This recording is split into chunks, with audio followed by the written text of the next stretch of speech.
Welcome to Flair Play, a podcast where we chat all things Arsenal, all things football. My name's Warwick, and just to the left of me, 13,000 kilometers away in South Korea, is Luandiso. Good evening, and thank you for joining us on our podcast. Be sure to follow us on Spotify and subscribe to our YouTube channel. Also, hit us with a follow on Twitter at play_flair and at Flair Play Podcast on Instagram. We hope you enjoy the podcast. And I deserve a bit more credit than wrong information. I won 4 times the FA Cup. Who has won it more? Give me one name. Still Henry. Keeps on his feet. Henry, yes!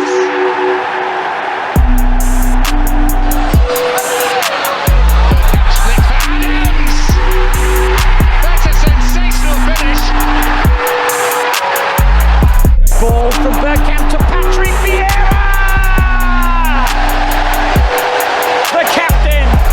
Saul Campbell! Look! Gomez still saved it. Gomez misses it. Well, we don't mind that today. Welcome to another episode of Flair Play Podcast. Lua, how are you, bro? Good to hear from you again. Yeah, good to hear from you. It's been a bit of a second. I'm good, brother. I'm good. Just going through the winter pains and the chills this side of the world, and of course the third wave of COVID.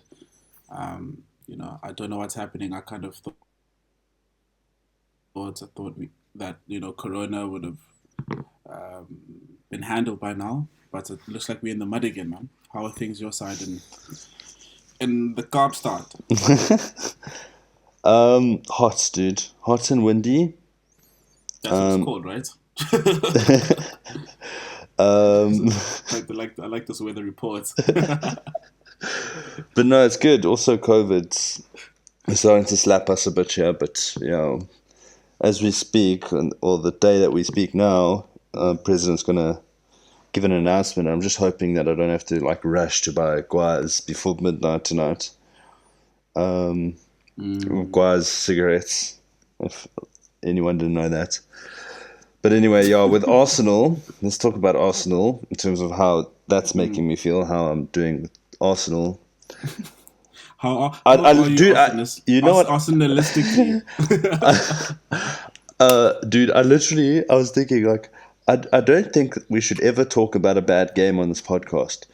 So what we do is we talk about the Man United game, just until we win again, the FA Cup run, and then also the 4-2 Arsenal Tottenham win. I think when in doubt, from a season ago, from Unai Emery.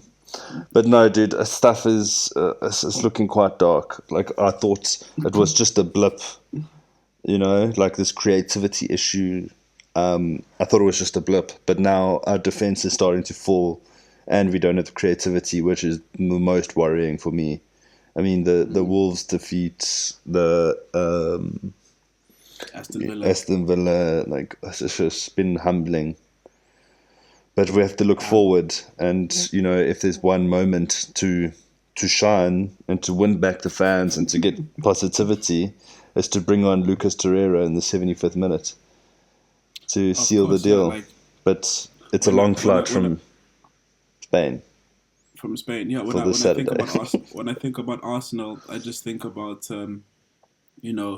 that 49 unbeaten game run of 2004, and watching Thierry Henry. Imagine podding then, dude. It'd be such a vibe. Yeah, I mean, we're here now. Unfortunately, we're in the mud, so we have to pot through it, eh? We do. So let's see what has happened, what is happening, and what do you think is going to happen? There's so much to talk about when it comes to Arsenal. I feel like and a lot of it is still very much the same things, the same issues that are it's the same issues, but popping up again. So it's the same issues plus one or two more, which is the most worrying thing.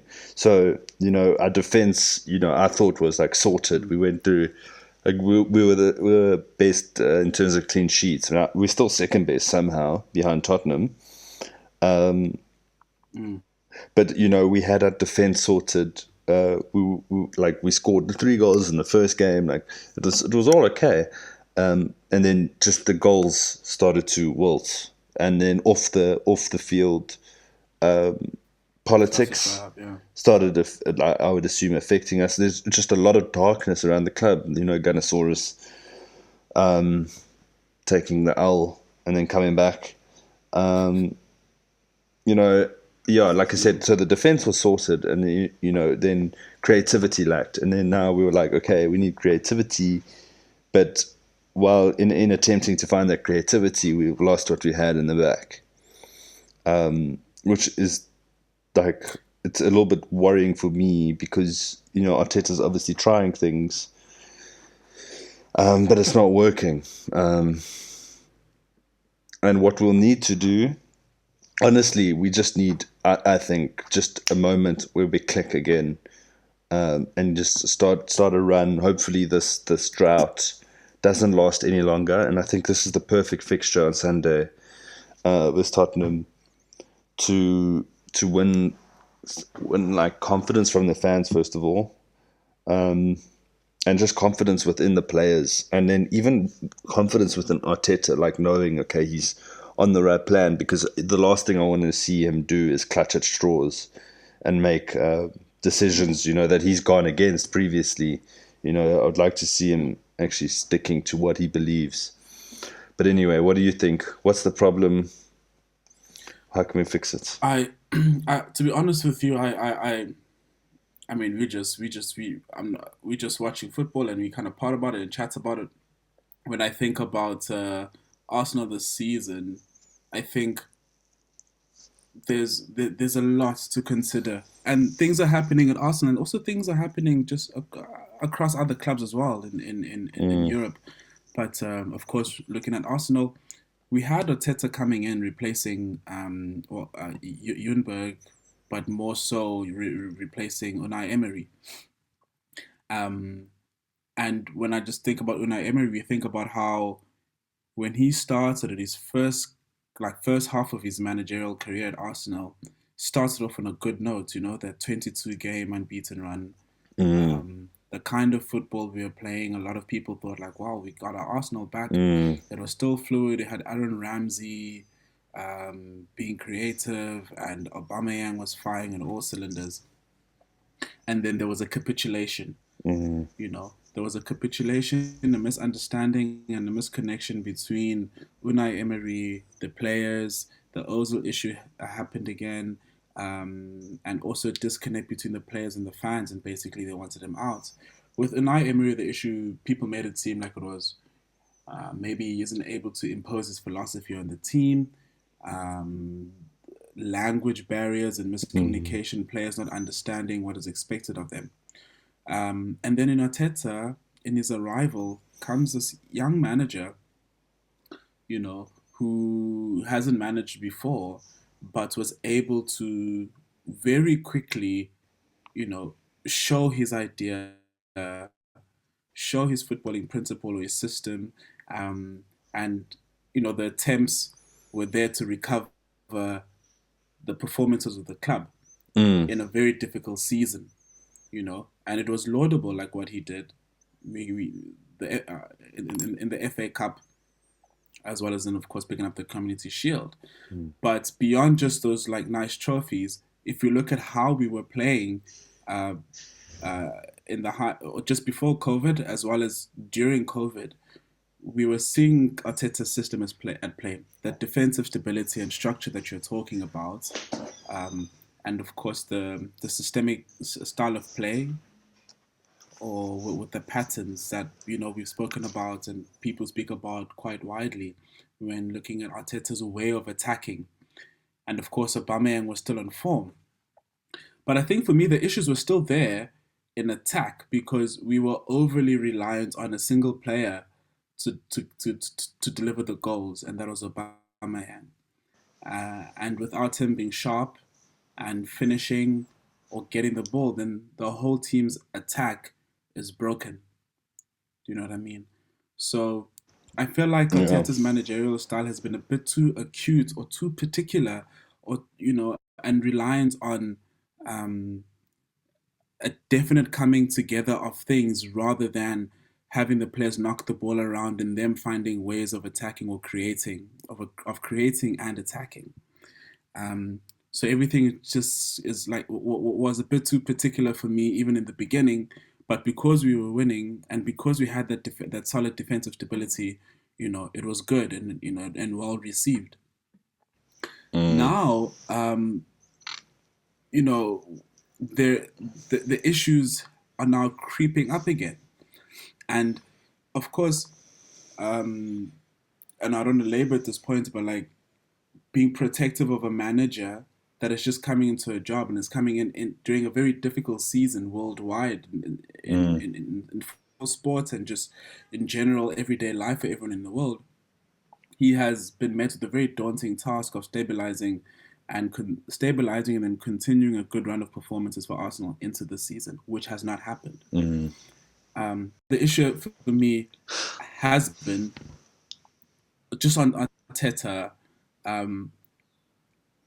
It's one thing to want to impose yourself and your ideas and system into a team, but then another thing to then strangle almost or squeeze out how the natural style of play that players have, and in using their talents, their intelligence and game reading knowledge, just their game knowledge. And I think something is happening on that front where it's just kind of debilitated or disturbed the team. It seems like no one knows what to do except him, and everyone is looking to Arteta to provide all of the answers because he's kind of assumed all of that responsibility. Bro, I literally think Arteta doesn't like Ozil because Arteta literally wants to be the playmaker. He wants to be the playmaker. He's got as the strings. Manager. Yeah. Yeah. But I get what you're saying, dude. Like we've gone from, and like artistic football, and then Emery, who didn't want to like lose that. Like we scored some beautiful goals. I mean, that Leicester goal, who Ozil was obviously involved. We still went more pragmatistic. I think that's the word. Pragmatic. Pragmatic. Yes. Oh my God, I have an English degree, by the way. And then also emotional, because I remember in the early reign of Unai Emery, I don't know if I can call it rain. His reign. Yeah. We would like lose 1-0 in the first half, and then there would be like a reaction in the changing room. And we'd win our games in the second half, and barring the Chelsea FA Cup final where we were behind in the first half, that was the only time that I've really seen an influence of a halftime changing room talk. Where someone is like is there for motivation, like go and play like football, other than like being okay. This is what you need to do. You know what I mean? Like it's. Arteta has been completely 99% of the time pragmatic and structured. And when Emery was out, I did want us to be more structured, because I mean the fact that we conceded 4 goals in a final, in the Europa League final, says a lot about like our structural issues. Yeah, in a final. Especially a final. A final is where you need to be like compact and not give anything away. We gave so I was excited to see that, and I was excited to see like rigid structures and stuff. But I believe still, and I want to believe it still, that it's an evolution of how we need to get there. Like we start at the back, we start with our like team performances or whatever, and then work our way into getting confidence and then playing more expressive and then opening up more pages of Arteta's tactic book. You know what I mean? Yeah. Like starting like at the 101s and doing the 101s well, and then progressing. But right now, we're doing neither, and it feels like we took one step forward and then suddenly 3 steps back. Yeah. So, I thought that this was going to be like the evolution of the club, and I was really happy about like the fact that we're not conceding goals. Cool, we might win or lose a game by one, a goal margin, but that's learning. But now that we've lost that, we're going backwards again, and we sort of need to reevaluate our rigid structure, get better at it again, and then carry on with the evolution. That's what I mean. Like, I think we're moving backwards. But in terms of like the strangling creativity, like it's there for everyone to see. I mean, Aubameyang's not scoring his goals, and I think that's mostly because of Arteta and his it's easy to see tactics, and the way we set up and stuff, that teams are getting used to it, and we if we don't have Aubameyang's goals, we don't have goals, and that was the case last year, even with Arteta at the helm. Like, if Aubameyang wasn't scoring those goals, we would be very in a terrible place. Anyway, yeah. I don't know what we need to do now, but I really think that it's like not starting blank, but starting at the basics again. Yeah, I mean, in as much as, a lot of the issues, some of the issues do lie with Arteta, I,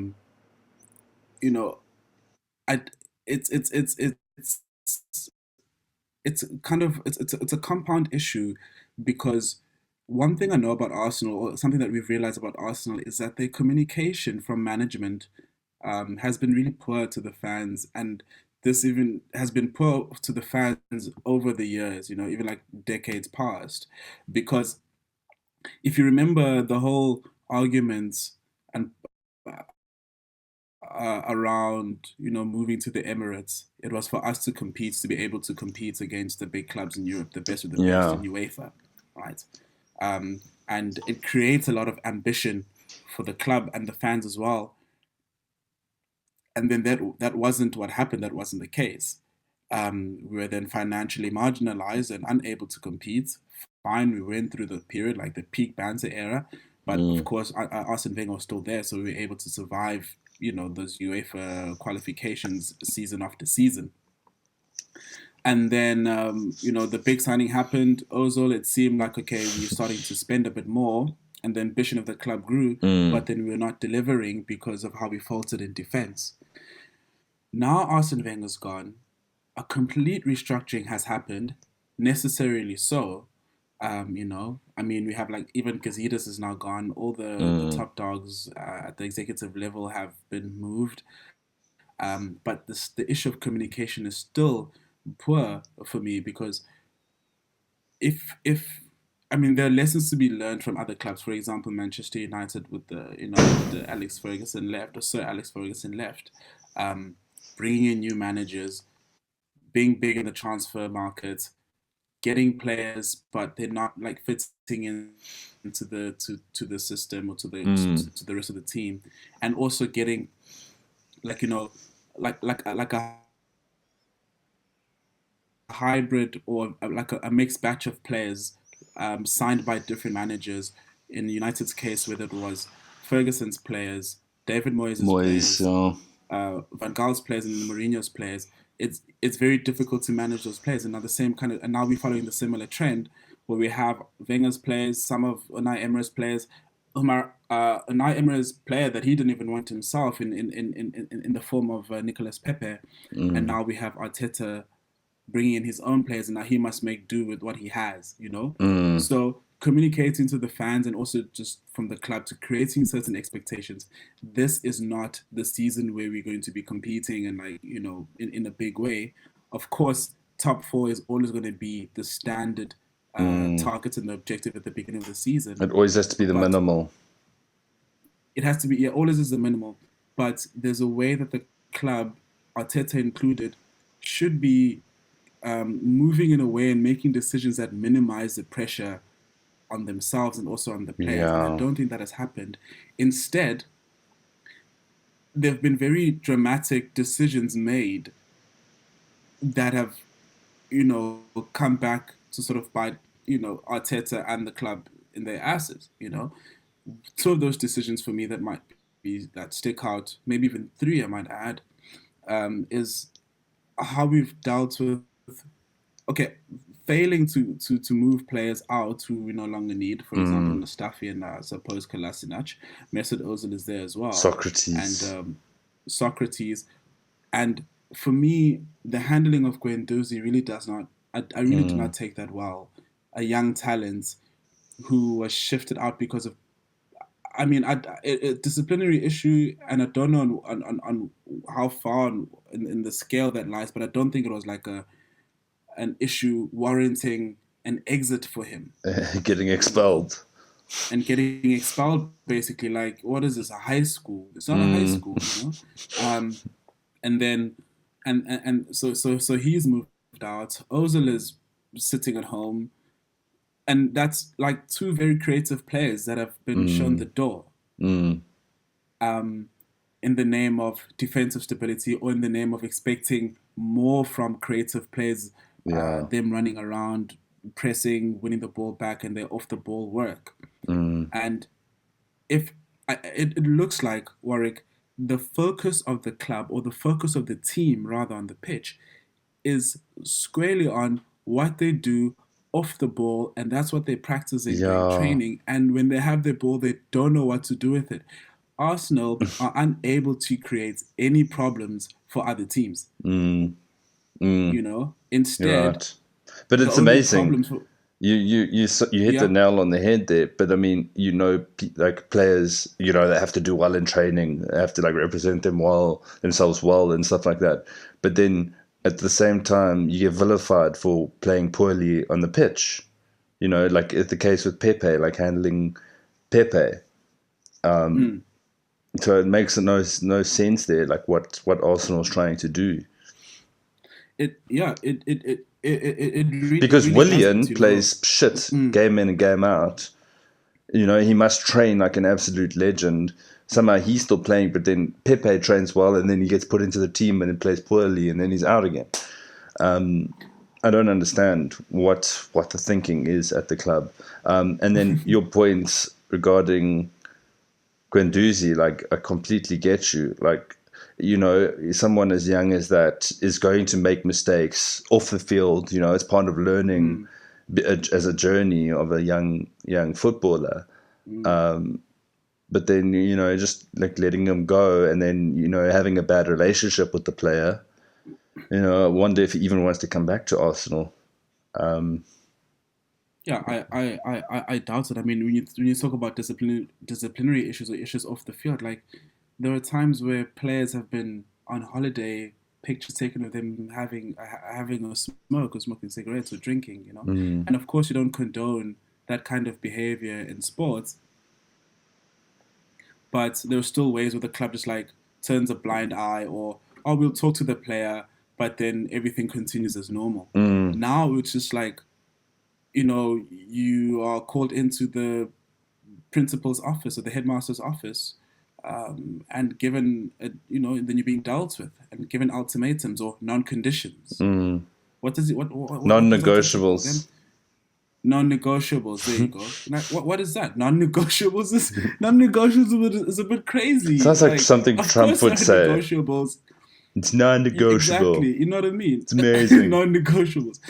There are negotiables when dealing with people, and in dealing in sports, and when dealing with talents. Like the humans. And the humans who offer certain qualities, and the qualities they offer are really good. How, like, Arteta, like, as a manager, I'm assuming, like, only now recently, and I think in his latest interview, especially in dealing with Pepe, after Pepe sending off against Leeds, right? The immediate reaction was really, really poor, and the way he was talking to, like, in the post-match presser, he was very, very angry. Like, he showed it in his face. Like, he was seething. And I was like, dude, chill. You know, like, you have to control your emotions. But he showed that on his face. And then he said, like, well, Pepe let the team down, Oh, which was pinpointing a player like that, even though the incident was poor from Pepe's side as a disciplinary issue.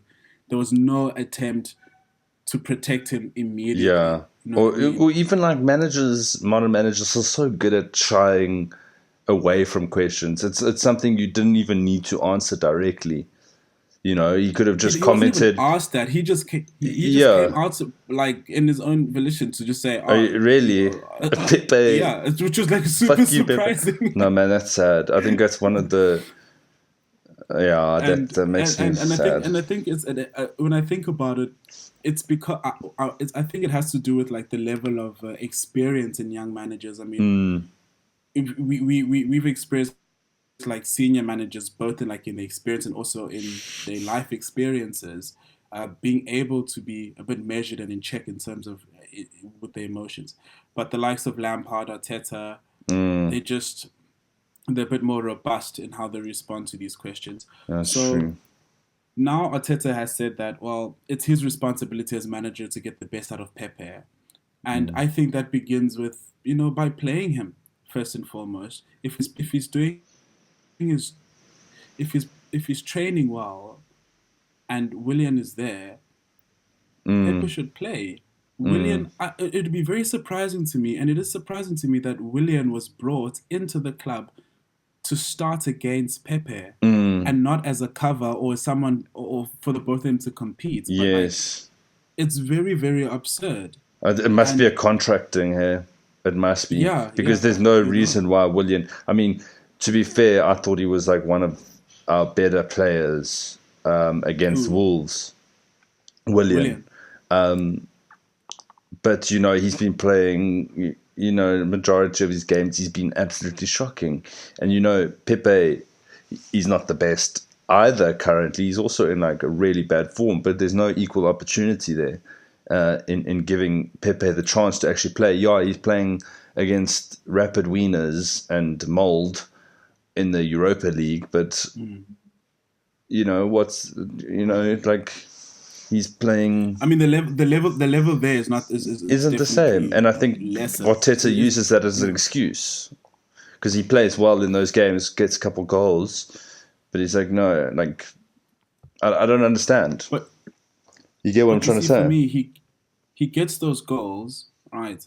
And rightfully put, the level is not the same. It's Europa League, fam, But my I think largely my biggest issue with Arteta's system, or the system that he's been trying to play, and I think we might see a change pretty soon. But what we've seen since the beginning of the season is how do you have Pepe, Lacazette, Aubameyang on paper? That is quite a front three, capable and proven front three. Lacazette has proven himself through some of his performances at Arsenal and also in his time in playing in France. Aubameyang at Dortmund, Pepe at Lille. These are capable strikers, goal-scoring strikers. And then what do? You suffocate creativity, or you remove creativity, and then you just want to play. You want to play a two-layered defense in your defensive line and then your midfielders. The thinking and the logic and the rationale of the club is to defend and to what we have to do when we don't have the ball. And if teams are able to move the ball around and shift Arsenal around, then the whole thing is dead, fam. You know what I mean? So I think that's what we saw at Aston Villa. That Aston Villa game just opened us up. Yeah. And it showed our weaknesses. And then Leeds played incredibly well, and I think they should have won. I mean, they should have won. They easily should have won. Not mistaken. Yeah, easily should have won. And we didn't have any answers. Yes, there was a portion of the game where we played well in the second half. Yeah. but With we 10 men, really yeah. weren't that much of a threat. And then recently against Wolves, oh my goodness. I watched the Wolves game, like it was 4 a.m. on my side, so it was a bit later. I was like dozing off a bit. But it wasn't, it was the same thing. There's an excellent clip. So I don't know where we go from here, and I don't know how it's going to look like. Yeah, well, maybe, I mean, we'll get onto the Tottenham game and just like maybe talk about what we want to see from the Tottenham game. But I don't know if you know who, like we were chatting about it earlier, Hugh Wizzy. There's a clip of him, like commentating on the game, like watching it live. He's like, okay, cool. He's like, Ceballos passes it to Bellerin. Bellerin passes it to Ceballos. Ceballos passes it to Xhaka. Xhaka passes to Ceballos.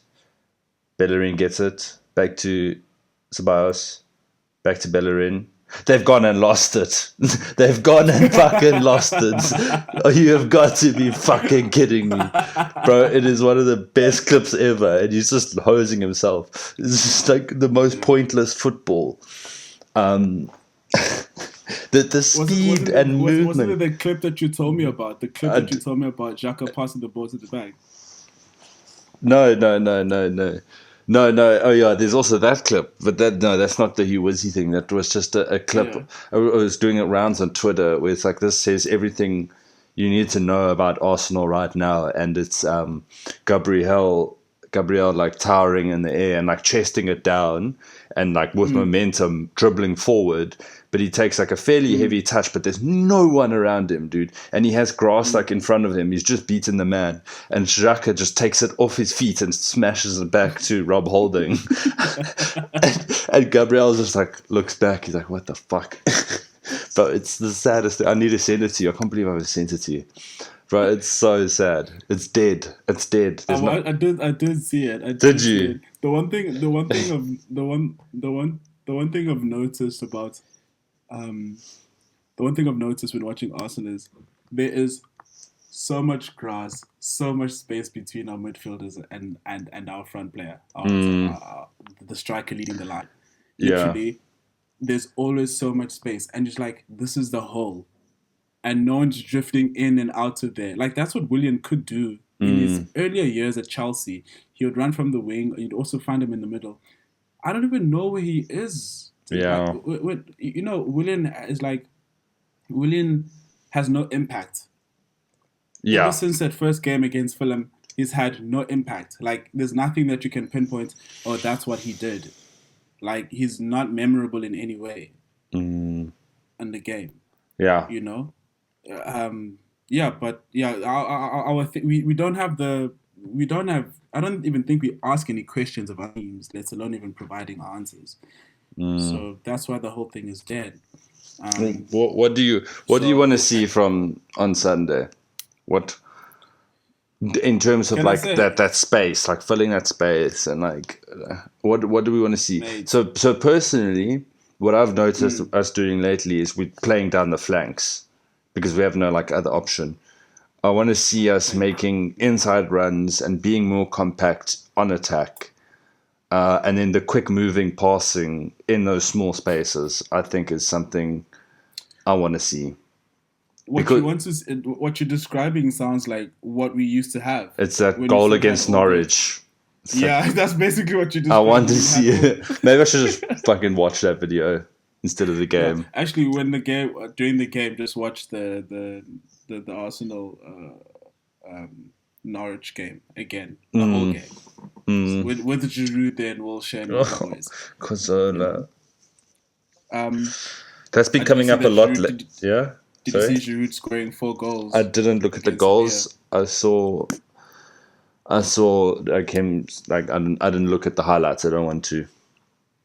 You didn't want to watch Giroud score 4 goals. Nah. In UEFA. Nah. Are you hurt? I'm always hurt, dude. I'm an Arsenal supporter. What is it? No, man. I think, and we're good goals here. Like it made I saw me think one about penalty. Giroud a little bit. Remember he'd always go on those goal-scoring runs where he'd scored like consecutively Coming off the bench. games. Yeah. Coming off the bench, where he's just on form, you know. And one thing I can't take away, that I never take away from Giroud, even though he had like lots of dry spells, are the quality of his goals. You know, he scores really good goals. Like I see, and I enjoy seeing him use the head, like his headers, because Yeah. many, like the way not many players can do with their feet what Giroud does with his head. Yeah. Like he's like, it's very, very technical. No, but I think even a lot of strikers, you know, with his physique, can't do what he does with his feet. Like his delicate touches, delicate With like his feet, clips and you know? stuff. No, he's Those near post. he's just an all-round beautiful man. Yeah. Like game and Yeah, and it's gorgeous, and that's another thing, right? To make matters worse, yeah. you know, I think that's where we've gone wrong here at Arsenal. Like we've brought in, you know, the most handsome of oaks coming in. Well, I mean, I can prove that like quite wrong, because Xhaka is a pretty like good-looking guy, and he's dirt trash right now. So that science is proven wrong. Yeah. But no, Yeah. But I think what, you know, thinking about this Tottenham game, yeah, I've come to accept once more that we're in the third wave of the Banter era. only third. Only third. No, it's in got terms to. of like wave. Oh God. Yeah, It feels like third wave of the. It feels like it's been forever that I've just been getting shit from mates about Arsenal. But anyway, carry on. Like if you think about it, we had the Wenger era. Wave. Highbury. I get. Waves, Okay. third wave. Okay. Third wave of the Banter era. Yeah. Okay. I It's think, one continuous wave, if I'm honest. It's just banter all the time.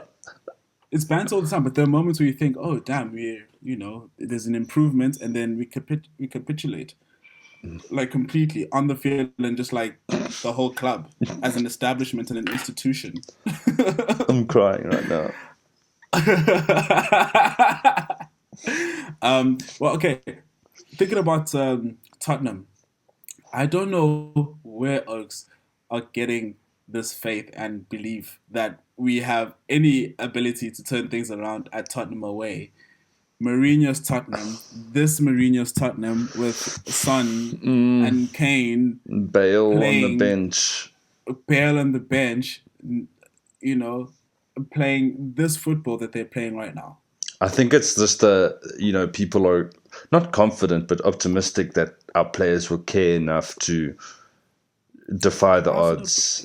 And I think we know very well that right now Tottenham have better players than we do. Well, I wouldn't say better players, but yeah, I would say better players. They do, especially in terms of form. But form, even yeah. But in terms of like pedigree, I don't think so. In terms of players who have won stuff, but that's another argument. I'm not going to get into trophyless Tottenham, but right now, like Son and Kane are the hottest couple in the Premier League right now, and it's very, very scary. And they're also locking up some good clean sheets. At Stamford Bridge. You could argue they could have won that game, but I mean they are looking very good. And if they weren't our rivals, and if this game didn't mean anything, if it was just a City game, like Arsenal versus City, if they were like a City to us, I'd say we're getting fucked. But because it's the derby, I think that players will have heart, and I think that they owe a lot to the fans, and it can be an important turning point, hopefully. I think maybe you're making the points that we'll turn up in the same way that we turned up against Man United. But here I think the psychological standpoint is a bit different, or the position is a bit different. Going into Man United, we weren't in such a bad position. But after the defeats that we've picked up, and the performances against Leeds, Wolves, as well as Aston Villa, it's the situation is very, very different. Yeah. And for and the complete opposite for Tottenham, you know. Yeah. Their forms on their players on form, like likes of Dombele. Like Ndombele versus Xhaka is going to be very, very interesting. Bergwijn as well, and I just think Tottenham's players are more up for it, and they have Mourinho to back them up. I can just imagine, hear Mourinho saying, "I've never lost against Arsenal, and I won't lose against Arsenal today," type thing, and that's going to give the players a lot of fears Yeah. to perform. Yeah. And I mean, it would be great if, a draw. I would take a draw. I would most definitely take a draw against Tottenham. I just don't know where the goals would be coming from. So it might have to be a 0-0 draw, and we just park the bus, and then it can just be like Mourinho and can be Tottenham and Arsenal parking the bus. It's just a game of attrition, playing safe. But I think Mourinho's just gonna want to. I don't think so. He's gonna want to do damage. I think with the players they have, that's not to their advantage. Yeah. They got so much to offer in attack, so much movement, and we just seem so grounded, like stuck in the ground at the moment. Like it would be dumb for Mourinho to try to hold on to something, and I don't think he would. Yeah, like again, we're not asking our oppositions any questions. So for Mourinho going in this weekend, he just needs to think about, how do I break this team down? Let's see. We don't have. Oh my goodness, David Luiz. Let's just talk about that for a second. Yeah, he's out. So he apparently hurt his head after the game, and not after the game. After the game, and not when he cracked Jimenez's skull. How stupid is it that we let him play, dude? So what's the story? Dude, Arsenal doesn't care about its players, dude. Yo, that's bold. We don't. Can you explain to me what, oh my gosh, because I also didn't see the incident. I think it was one of those minutes or seconds where I was dozing off, and then I woke up and I see this man strapped up, bleeding, and basically his bandage looking like our away kit. That's what I saw. Like, I didn't know we had this new feature, obviously this new headgear. It's part of the Adidas sponsor. I think it's mostly a problem within the sport itself. Head injury assessments in rugby are so common that you go for a complete head injury assessment off the field in the doctor's room in the stadium, and then the player obviously comes on for it's a blood bin, if you would, or whatever. Sure. I think that's a complete failure in football. But still, obviously maybe the Oak's just got a massive migraine. I don't know the extent of his injuries, but they obviously thought that it was okay for him to play. And there might have been a fault on the medical staff, but I don't think it's the club that don't care about the players. Because honestly, I would have started Rob Holding, No. And when I say the club not playing about the players, well, that's the medical team of the club. So that's incredible. Do for me the darnest thing, the most dumbest shit really about that decision, which flipping hell, anyone would have told you, is you have a defender who's strapped up or who's bandaged up, bleeding, almost gushing, and you play him. How the fuck is he going to head the ball? How is he going to be confident to go up and defend and head a ball coming into the box? He's and that's David Luiz. That's what he does. I think David Luiz isn't one who would shy away from it though. But still, he's a rough guy. He's a rough, but it affects confidence. I get you. Of course, it's like. I think that's why we brought on Rob Holding. That is so stupid. That's like a minus. That's an element of his game that is now being subtracted because he cannot hit the ball. He cannot defend. The most important one, yeah. And also just his mental state. What he's going through throughout the game. It's just a flawed decision. And now he's not available because of the head injury. That's no, man. That's just poor from at this level. And I can hear saying that it's a problem with the sports, but like even from club level and even from a manager, the managers care and seeing their player like that. When you already have a capable option replacement Rob Holding. in Rob Holding, fair enough, it might change the tactics, your strategy for the game, and having David Luiz in. But yeah, look out for your players. He does Yeah, often get you. rely on, but oh man, that's just a poor decision, and it was very uncomfortable watching. Very uncomfortable watching. So I think they got to sort that shit out. Yeah, we've got a lot to sort out for this Yeah. this weekend. Not just Louise's head, but Arteta's head.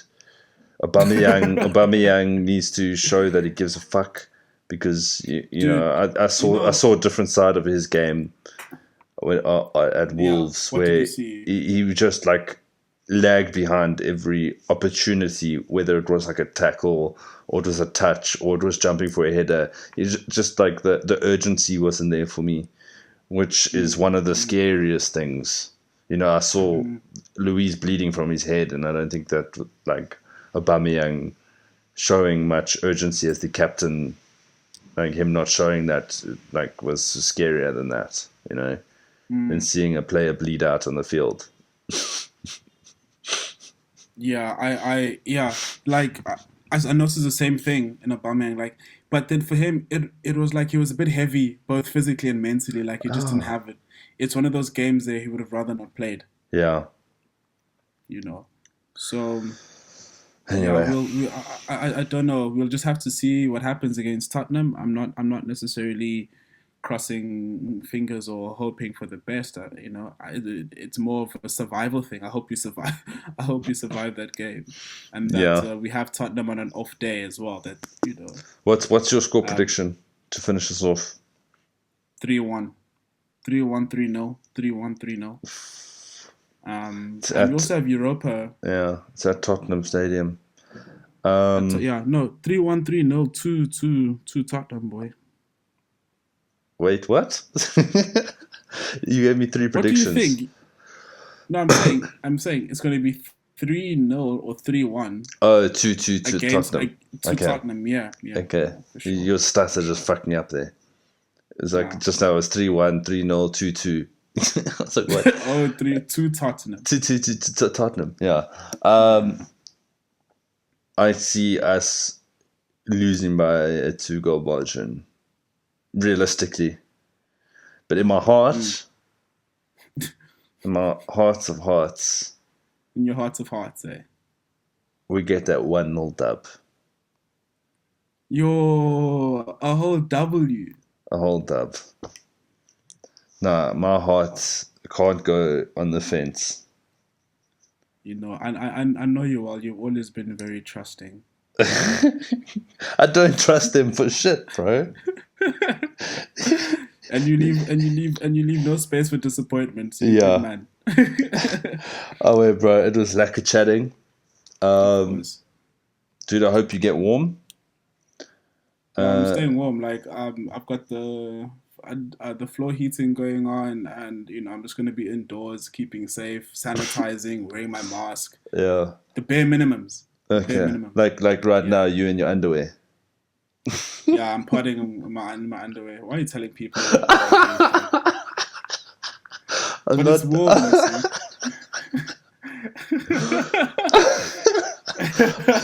No, yeah, I'm partying in my underwear, but I have a jersey. Be proud of it, dude. No, Just look, it's so funny. Be loud and proud. I have a jersey on and I'm partying in my underwear. But I feel like I'm a bit naked from below, which makes me feel even more naked, you know. So yeah, man, that's how I'm keeping warm. It's lovely. How I'm starting my December. It's the big days, dog. You know, do what you want. Oh, it's sick, dude.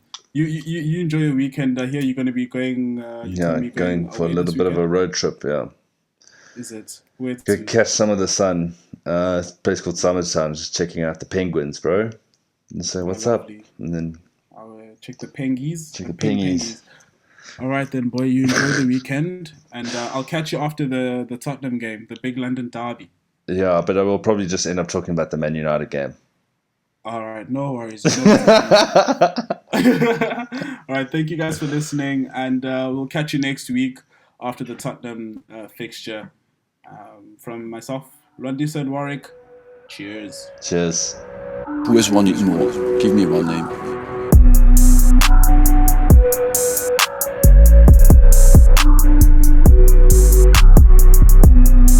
I haven't seen it well, I have to look at it again. Anyone else would have gone home after this?